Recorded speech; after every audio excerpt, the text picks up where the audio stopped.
సలఫ్ యొక్క అక్వీదా తౌహీద్ అస్మా వ సిఫాత్. 1. అల్లాహ్ తాను తన గురించి చెప్పినట్లే విశ్వసించాలి. ఖురాన్ మరియు సహీహ్ హదీత్లలో అల్లాహ్ తనకు పేర్కొన్న పేర్లు, లక్షణాలు అలలీం, అర్రహ్మాన్, సమీ, బసీర్, ఇస్తివా మొదలైనవి ను అలానే అంగీకరించాలి. 2. తహ్రీఫ్ అర్థం మార్చడం చేయరాదు. సలఫ్ ఎప్పుడూ అల్లాహ్ లక్షణాల అర్థాన్ని వక్రీకరించలేదు. ఉదా ఇస్తివా అల్లాహ్ అర్ష్పై ఎగసి ఉండటం అన్న పదాన్ని అల్లాహ్ అధికారం అని మార్చకూడదు. 3. తంతీల్ నిరాకరించడం చేయరాదు. అల్లాహ్కు ఉన్న లక్షణాలను నిరాకరించడం సలఫ్ వద్ద తప్పు. ఉదాహరణ అల్లాహ్ వింటాడు, చూస్తాడు అని ఖురాన్ చెబితే దానిని నమ్మాలి. 4. తష్బీహ్ మానవులతో పోల్చకూడదు.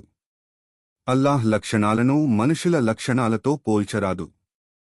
ఉదాహరణ అల్లాహ్ చూస్తాడు కాని ఆయన చూపు మనుషుల చూపు లాంటిది కాదు.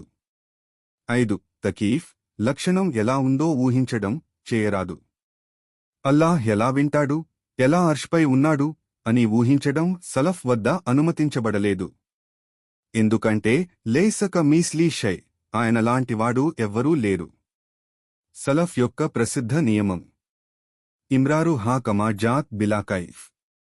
అల్లాహ్ యొక్క లక్షణాలను అవి వచ్చినట్టుగానే అంగీకరించాలి, ఎలా ఉన్నాయో ఆరా తీయకుండా.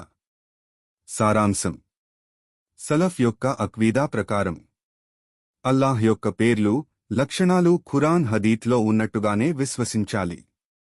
అర్థం మార్చడం, నిరాకరించడం, పోల్చడం, ఎలా ఉందో ఊహించడం ఇవన్నీ తప్పు.